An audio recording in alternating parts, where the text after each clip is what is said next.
A AGU pede o bloqueio de bens de mais 14 investigados por fraude do INSS. Isso mesmo.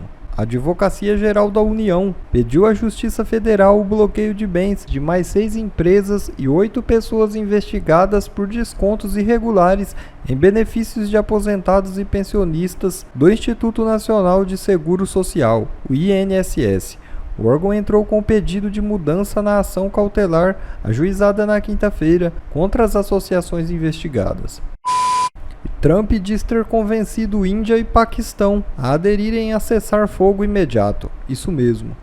O presidente dos Estados Unidos, Donald Trump, anunciou neste sábado que conseguiu convencer Índia e Paquistão a aderirem a cessar-fogo imediato. Países vivem uma escalada de tensão na fronteira nos últimos dias com ataques a bases militares. Após uma longa noite de negociações mediadas por Estados Unidos, tenho o prazer de anunciar que Índia e Paquistão concordaram com um cessar-fogo imediato.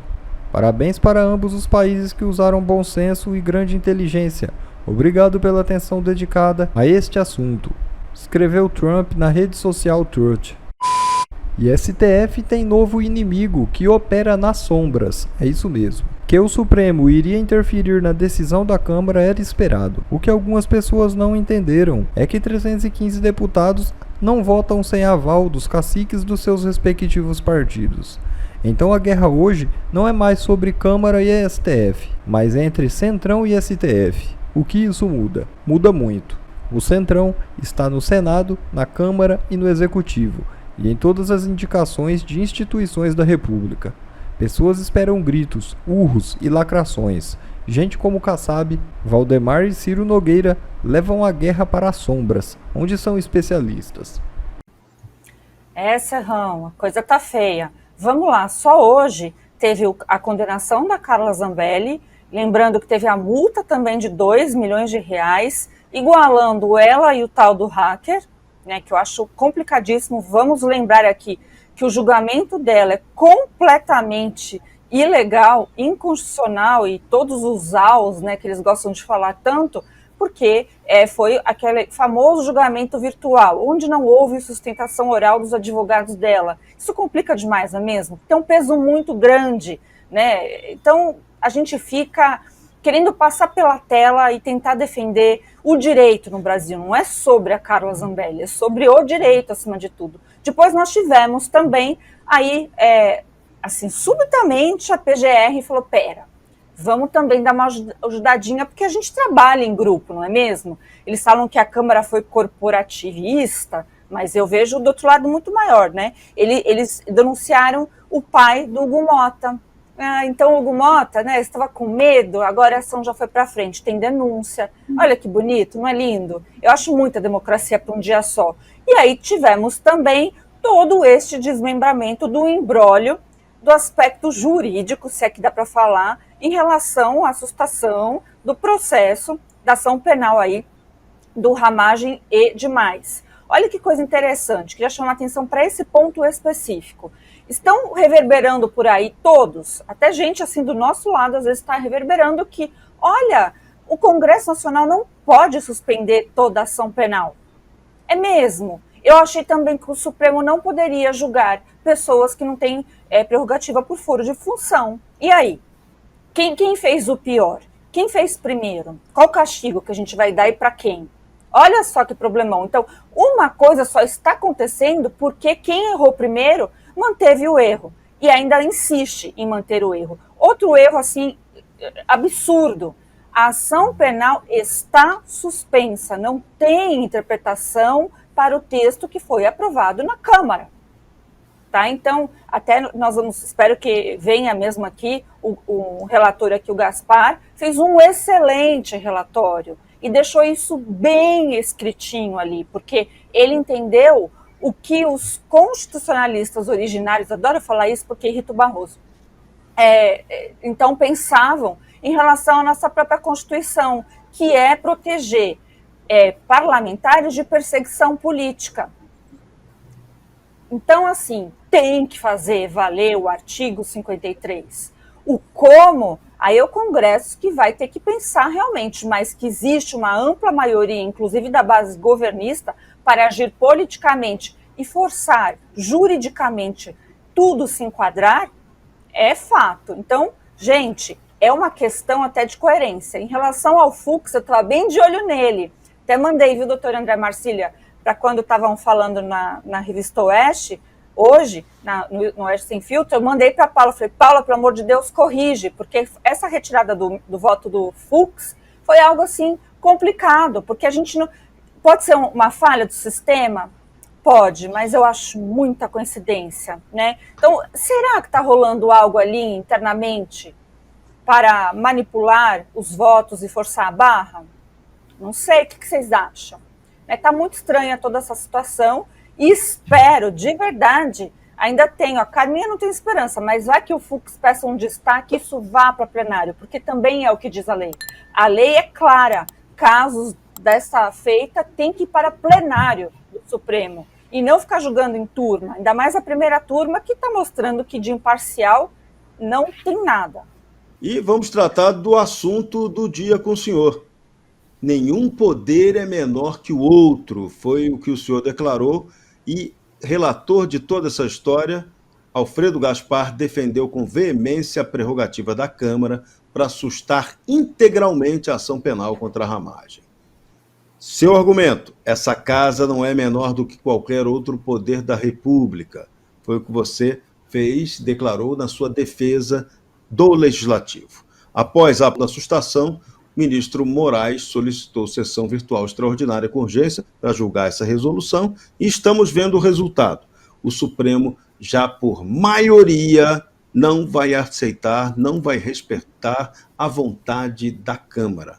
Alfredo Gaspar, a sua avaliação sobre isso.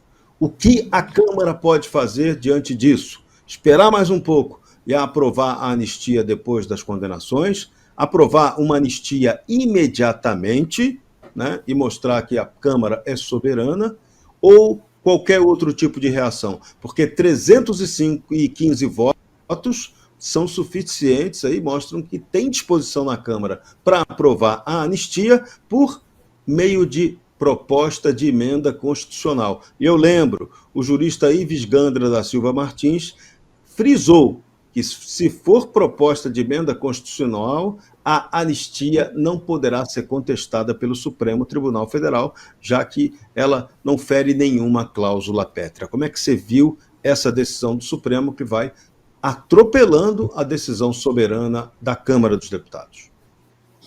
Nós estamos vivendo tempos difíceis. Eu sempre defendi na minha carreira jurídica a independência e a harmonia entre os poderes.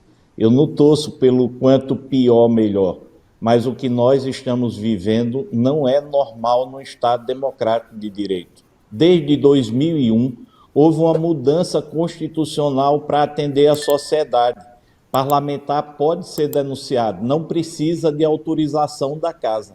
Mas pela vez primeira, nesses quase 25 anos, um partido político pediu a suspensão de um processo, justamente do deputado Ramagem, que eu tenho pouquíssimo conhecimento agora porque fui relator. Eu não tenho nenhuma paixão pela temática dessa suspensão, mas eu agi como fiz durante toda a minha vida no Ministério Público. Fui chefe do combate ao crime organizado por muitos anos, fui chefe do Ministério Público 2 vezes e professor de direito penal. Eu não sou o maior dos juristas, mas eu tenho um entendimento do direito. A essa altura da vida, já vi muita coisa acontecer, mas eu nunca pensei que o Supremo Tribunal Federal fosse se arvorar de vingador na República Brasileira. É o que está acontecendo. Olha, é muito simples. A sustação da ação penal tem que ser de crimes supostos que ocorreram após a diplomação. Vou dar um exemplo, a cabeleireira. Ela participou no 8 de janeiro, está denunciada exatamente pelos mesmos crimes do Ramagem. Quer dizer, o Ramagem, ele só pode ter a ação suspensa no dano e na deterioração, e os que participaram de 8 de janeiro estão denunciados pelos demais crimes. Porque a explicação é lógica. Organização criminosa narrada na denúncia, essa suposta organização criminosa, é um crime permanente. Se ela existiu, e eu tenho muita dúvida disso, ela durou até o 8 de janeiro. O golpe de Estado só ocorre com o governo constituído. Lula tomou posse em 1º de janeiro. Golpe de Estado só existe com violência ou grave ameaça. Isso só ocorreu 8 de janeiro. Abolição violenta do Estado Democrático de Direito também existe violência ou grave ameaça. Se ocorreu, só ocorreu e se concretizou no 8 de janeiro, ou seja, o Supremo não pode dizer como quis fazer que a Câmara só podia observar 2 crimes. Por que não? Porque nós temos que ir à letra da lei, os fatos ocorridos após a diplomação. Então, se a organização criminosa começou antes, se isso existiu, ela permaneceu depois. E a abolição violenta e também o golpe de Estado.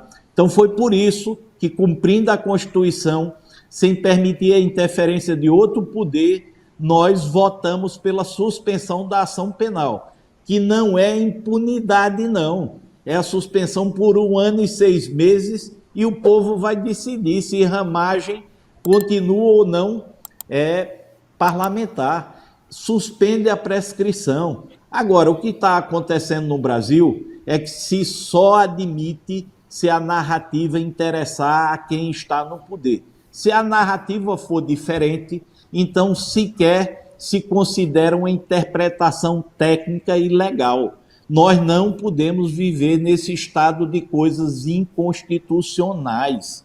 Não podemos viver confrontando poderes para que um se sobressaia sobre o outro. Nós precisamos respeitar a Constituição. O Brasil precisa de harmonia, mas não irá haver harmonia se um poder quiser subjugar outro poder. José Sepúlveda, agora sim a sua análise sobre essa decisão esquisitíssima em que cria-se um impasse institucional perigoso, o Supremo Tribunal Federal, aí sim, desafiando a Câmara dos Deputados e relativizando o artigo 53 nos seus parágrafos 3º e 4º da Constituição. Eu queria saudar aqui o deputado Alfredo Gaspar, e a explicação dele foi, sim, cheia de... vê-se que é um homem de leis que está explicando, mas o que eu acho interessante é o seguinte: os jornais dizem que a Câmara desafiou o Supremo. Não, a Câmara não desafiou o Supremo. A Câmara tomou um ato soberano da Câmara. O Supremo está desafiando a Câmara. E se nós formos ver na essência da democracia, embora haja uma harmonia dos poderes, o poder mais democrático é a Câmara dos Deputados e o Congresso, no seu conjunto, porque eles são eleitos. E eles expressam a vontade popular. E é por isso que há proteções constitucionais aos parlamentares. Então, é o seguinte, o que nós estamos vendo é um ato, a meu ver, estou aqui cheio de pessoas do mundo jurídico, mas é um ato nulo. O ato do Supremo é um ato nulo. Eles não valem nada, aquela votação. Vale o quê? Aquilo não pode ser avaliado, é um ato soberano do Congresso. Agora, a mim, enfim, eu gosto bastante de história e acho o seguinte, que no Brasil faltam certas atitudes políticas, ou seja, certos momentos políticos, por exemplo, em que parlamentares com muita voz cheguem e digam com todas as letras: o Supremo Tribunal Federal é um poder fora da lei, é um poder golpista no Brasil. Eles estão arrasando a ordem legal do Brasil. E o Brasil tem que se levantar contra isso. E o poder está no Congresso. E eu não vejo isso, sempre vejo partir para o conchavo. Não, vamos fazer um acerto, vamos fazer não sei o quê, nós aqui nos bastidores. Eu pergunto o seguinte: vamos ver um personagem como... Já arrebentou o meu tempo aqui, mas vamos ver um personagem como o Churchill. Ele ficava só no jogozinho das coisas, não. Ele subia à tribuna, fazia um discurso e derrubava um governo. É isso que nós precisamos no Brasil. Precisamos um enfrentamento do Congresso, denunciar o Supremo Tribunal Federal como um poder ilícito, ilegítimo. Eles estão violando a Constituição e a lei todos os dias. Alfredo Gaspar, eu volto àquela tese do grande jurista Ives Gandra Martins, segundo a qual, se a anistia for aprovada via proposta de emenda constitucional, ela não pode ser questionada pelo Supremo Tribunal Federal, porque só se ferisse cláusula pétrea e não é o caso. Como você está vendo essa possibilidade concreta de a anistia ser aprovada? Ela vai ser aprovada agora ou o parlamento vai esperar o resultado final dessas prováveis condenações para aí sim determinar uma anistia no final das contas? Olha, eu não tenho dúvida nenhuma que nós deveríamos já aprovar a anistia, mas nós temos o presidente da casa, ele tem muita serenidade e firmeza, e eu tenho a impressão que diante de tudo isso que está acontecendo, pode ser que o caminho seja pautar a anistia. Mas também não tenho dúvida nenhuma que o Supremo Tribunal Federal, mesmo com a tese do Dr. Ives, não tenho dúvida nenhuma que o Supremo Tribunal Federal irá fazer o controle da constitucionalidade, como tem feito desde 2019, mais de 60 vezes que legislou substituindo o próprio parlamento brasileiro. Portanto, nós estamos em um momento que o Supremo avorou para si a função de poder moderador. A última palavra é dele e ponto final. Mas nós, parlamentares, também temos responsabilidade nisso, porque muitos parlamentares abaixam a cabeça para o Supremo Tribunal Federal para se livrar dos seus problemas. E eu acho que o parlamento deveria falar de igual para igual, porque nós temos a representatividade do povo brasileiro. Eles estão lá como vitalícios, eles estão lá com essas competências, porque foi o parlamento brasileiro que aprovou a Constituição. Só que eles não têm autocontenção. Nós temos que discutir isso. A autocontenção é necessária em todos os poderes. E o Supremo Tribunal Federal precisa ter autocontenção, mas não estão ouvindo absolutamente ninguém. Mas eu vi uma posição muito firme do presidente Hugo Mota e acredito que nós chegamos a um ponto que não tem como se voltar mais atrás. Temos que discutir a relação entre os poderes da República e colocar os pontos nos is. Dárcio Bracarense, você tem uma pergunta para o Alfredo Gaspar. Pode fazê-la. Eu acho que isso está na boca do povo, né? O Alfredo Gaspar, só um breve comentário, eu acompanhei o trabalho dele enquanto eu era assessor na Câmara, eu fui assessor técnico da Comissão de Meio Ambiente, e o Alfredo Gaspar tem matéria nessa área também, acerca da indenização àqueles que são impactados por danos ambientais, e, portanto, não é um parlamentar da radical, conservador, nada disso, é um parlamentar absolutamente equilibrado, e também depois, quando eu era chefe de gabinete do Coronel Meira, acompanhei muito dos seus trabalhos. E é também um parlamentar muito próximo dessa pauta da justiça e da segurança pública, é alguém que tramita e conversa com qualquer matiz ideológica, foi secretário de Segurança Pública sob a gestão do Renan Filho, em Alagoas. Portanto, não é alguém que pode ser considerado um radical que está disposto a querer causar qualquer tipo de atribulação ou tumulto, né, dentro das instituições do país, muito pelo contrário. Agora, o Supremo acabou de afrontar e atacar um poder, algo que o Alfredo Gaspar disse aqui. Qual será a atitude da Câmara dos Deputados? É possível fazer uma frente, procurar o Senado, para que o Senado possa tornar nulo esse ato? Por que eu digo isso? Quem declararia a nulidade desse ato do Supremo, que é nulo, é nulo. Qualquer estudante de direito vai dizer, isso que o Supremo fez está carregado de nulidade. Deveria ser a Justiça. Mas aí o Supremo vai declarar a nulidade do seu próprio ato. Isso não deve acontecer. Qual é o próximo passo? O Alfredo Gaspar pretende procurar o Senado para esse diálogo? Eu acho que todo mundo quer saber qual que vai ser a resposta do Congresso Nacional, ou pelo menos se a Câmara dos Deputados vai buscar uma ajuda na Casa Alta lá para poder tentar discutir essa decisão que foi tomada acerca do processo do Ramagem. Obrigado. E, Alfredo Gaspar, nós recebemos aqui um superchat do Denis Silva, que vai exatamente na mesma pergunta que foi feita pelo Dácio Bracarense. Quem pode julgar o julgador? Bom, pessoal, esse foi mais um vídeo. Eu espero que vocês tenham gostado. Se vocês gostaram, deixa o like aqui para fortalecer nosso canal. Logo eu volto trazendo mais informações da política para vocês. Um forte abraço, fiquem todos com Deus e até a próxima.